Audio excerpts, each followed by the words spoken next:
My name is Rekha Lakshmanan. I'm the Director of Advocacy and Policy for the Immunization Partnership. I am testifying in support of House Bill 2249 on behalf of the Immunization Partnership as well as myself. I'd like to first and foremost thank all of you as committee members for giving this bill a hearing, and to Representative Sheffield for again championing this important legislation. Representative Zedler. Yeah, I would like you to give me the specific study that says that children who were catching one of these diseases that is treated with vaccines or prevented with vaccines, that they caught from an unvaccinated child.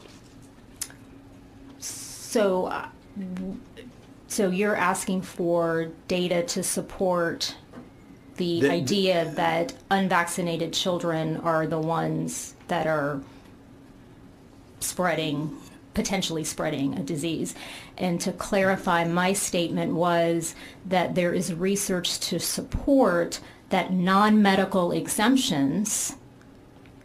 Well, if you have an exemption, what does it matter whether it's non-medical or for whatever reason? If you're not vaccinated, what does it matter the reason? I'm sorry, could you repeat again, You said it's a non-medical exemption. Right. I mean, okay. And so whatever that reason is, I mean, there's research to support that, and I mean, I can give you an author that you're more than welcome to go and Dr. Tony Yang. I would like is the paper or sure. whatever. Okay. I'll be happy to swing because apparently that information hadn't gotten to all the cancer facilities. Because at the cancer facilities, they say, don't bring in people who've been vaccinated with live vaccines. Well, I mean, I'm not a doctor, so I cannot speak to that. I mean, Dr. Sheffield obviously is a physician. Dr. Oliverson's a physician, and I'm sure that there are other physicians who are going to be testifying today that can speak more eloquently and clearly about that particular issue. Yeah. But that's outside my purview. Okay. Well, if you'd get me that study. But I'll drop you the studies. Yeah. And because what I've seen is that in most of these outbreaks, they're overwhelmingly vaccinated. Right. We have your information on that. Well, we can get it for you. Get it. Just like you said to her, get it. Yeah. Okay. Is that, yeah. Anything else? Pardon? You still got the floor.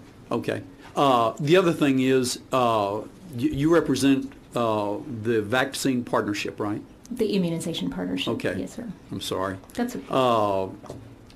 Where do you get your majority of your funding from? The sources of our funding are publicly available on our website. Yeah. I believe you'll find that a big percentage of your funding comes from the vaccine companies.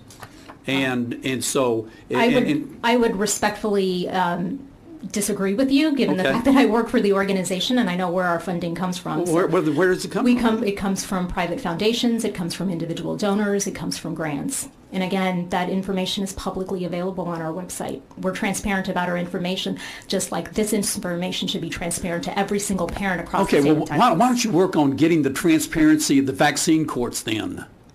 The information about vaccine courts is available online, sir.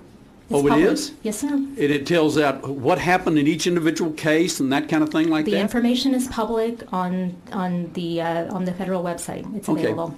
Get that for me. Will do. Thank you. Thank you, sir. Mr. Chairman. Representative Coleman, Chairman Thank Coleman. you. I've listened to this debate a couple of years, and actually I've listened to it, the main debate for 22. So the thing that I'm concerned about is what difference does it make what MD Anderson does?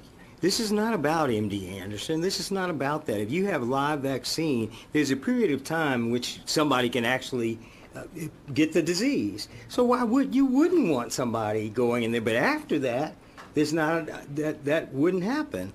So, but that's a red herring, man. That's not what we're doing here. This isn't about going to MD Anderson Cancer Center and who can go in a particular room. That doesn't show us anything. Can I respond? Yeah, I mean, Okay. Until he gives it to you. Representative Zeidler, go ahead. Are you through? Because I don't I want to don't interrupt have to you. be through now. Huh? I don't have to be through. Well, no, But- in other but words, I didn't want to interrupt No, you. certainly I will yield to you, Okay. but, you know, I'm, I think the issue is Chairman this. Coleman yields the floor to Representative Zeidler. Thank you. I think the issue is that this bill leads with a presumption that we have all this to fear from unvaccinated children, when in fact, obviously MD Anderson does not agree.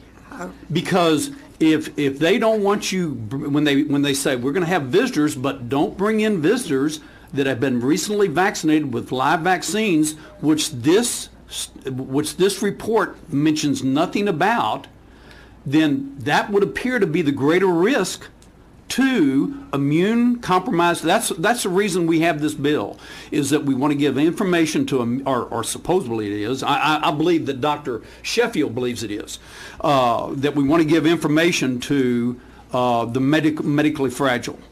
When the fact of the matter is, the most medically fragile in the world are at MD Anderson, and guess what? What they say is, don't bring in people with live vaccines. And this study and this report would do nothing with that, and it's because, I mean, we've had a plethora of bills 2 years ago that were brought in by the Vaccine Partnership.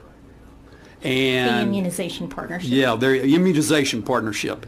And the fact of the matter is I think if you look at where they get their source of revenue, you're going to find this is industry driven. This is not ultimately for the benefit of the people of Texas.